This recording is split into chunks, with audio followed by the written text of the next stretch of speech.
What's up YouTube, Jay Traveling here. Today I'm going to talk about my 3090, and this is a video that you guys wanted to see for quite some time, ever since I released my 3080 video where I copper plate modded it. This time I did my 3090. Now, on the 3090 though, I used two plates, one on the front and one on the back plate. So I took the card off the rig, obviously, and this was the card I was having issues with prior, and it was one of my hotter cards at the time. It was running at 102C, and that was in a temperature, the room temperature of like about 88 degrees Fahrenheit. Now it's in the 90 degrees Fahrenheit while it's currently running. It's been running for over a week now with the copper plate mod, but I tore the card down, as you can see, and I removed all the thermal pads just on the memory. Now I also used MX4 thermal paste on it, so I cleaned up the GPU die and all the memory chips as best as I could on the front of the GPU, and then I put thermal paste on it. I used the MX4, and it uses what they say about 2.2 grams or 2.4 grams just on the front to use on that plate, between putting it on the chips, and then I also put more on the plate once it was on there. Now I did use a little bit of Kapton tape to tape over a few spots on the GPU PCB where I thought it might make contact, but it didn't make contact at all, so it was just a safety precaution. I'd recommend trying to go that route of using Kapton tape just because it'll help prevent the card from shorting out, but it's not necessarily needed. Now after I cleaned it and got the plate on there, I did spread the memory, or not spread the I spread the thermal paste across the memory and also spread it on the GPU die, so that when I put the plate on it, I then just put more paste around the plate. Now I didn't spread it on the top of the plate. That will get smushed down once you put the cooler back on. Now I did the front first and then put the card kind of back together, and then took the back plate off and did that. And they do recommend using the thermal tape that they gave with it in the two spots that I'll show you a picture of. I did use it, but I don't know if it's 100% necessary.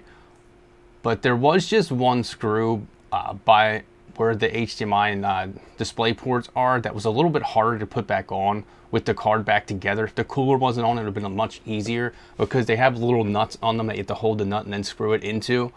But I got it back on, and the back I did the same thing where I just cleaned the memory chips, cleaned the thermal pads off, and then put the card back together, and I spread the thermal paste across the memory, put the plate on, and now this does go over top of the X bracket, and it just like loops kind of over it, just sits kind of on top of that X bracket.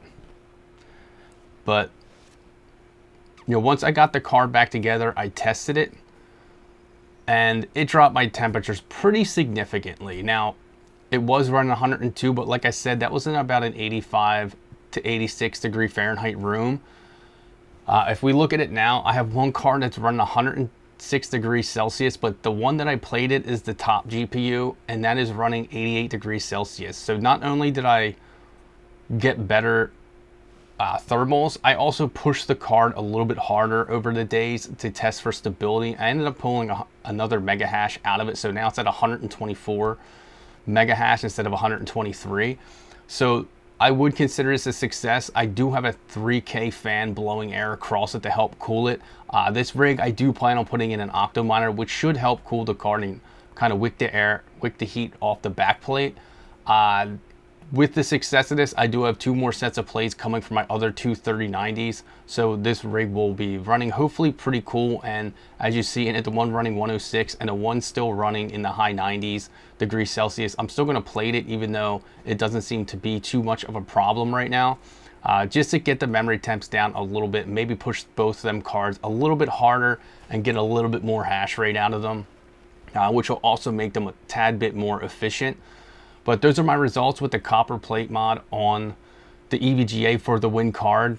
Like I said, I did the front and back plate, and this was my hottest running card. Now is my coolest running card. I did kind of expect that to happen with how the results went with the 3080. But you know, thanks for checking this video. I'd like to know if you guys are using copper plates or if you do use thermal pads. I have heard of similar results with thermal pads, but they will break down over time a little quicker than a copper plate, in my opinion. So you'll be replacing the pads more often and spending money there, where I'll just be replacing thermal paste, and it's much easier to clean thermal paste than scraping and cleaning pads off of a GPU, in my opinion at least. The paste just comes off much quicker, much easier and cleaner. But thanks for checking this out. Make sure to hit that like button, hit that subscribe button. Stay tuned for more.